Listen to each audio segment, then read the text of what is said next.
ජෙඩ්මානි. ඉතින් මම කැමතියි ඔයගොල්ලොත් එක්ක මේ අත්දැකීම් සහ නිවන කියන එක කොහොමද බලපාන්න කියලා කතා කරන්න. අත්දැකීම් වැඩි වෙච්ච ඵලයට ඔබට නිවන් දකින්න බෑ.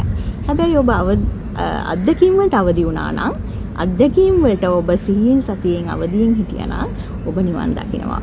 මම එහෙම කියන්නම්කෝ.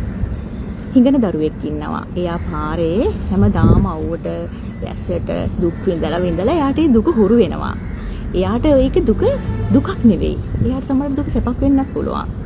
ඉතින් මේ වගේ දුකට හුරු වුණා කියලා නිවන් දකින්න බෑ.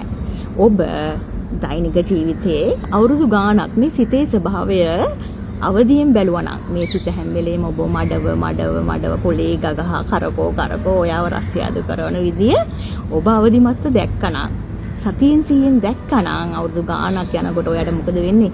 ලාභ යසයස නින්දා ප්‍රශංසා කියන අටලෝ දහමෙන් ඔබ කම්පාවටපත් වෙන්නේ නැහැ. ඔබ දන්නවා සිත ඔබව කඩේ යවනවා කියලා නේද? ඉතින් එහෙනම් ඔබ එදාට තමයි නිවන ස්පර්ශ කරන්නේ. අත්දැකීම් බහල වූ පමණින් නිවන දකින්න බෑ. අත්දැකීම් වලට අවදිමත් වීම තුල තමයි නිවන ස්පර්ශ වෙන්නේ. තෙරුවන් සරණයි ඔක්කොටම සතුටින් ඉන්න හැමෝම.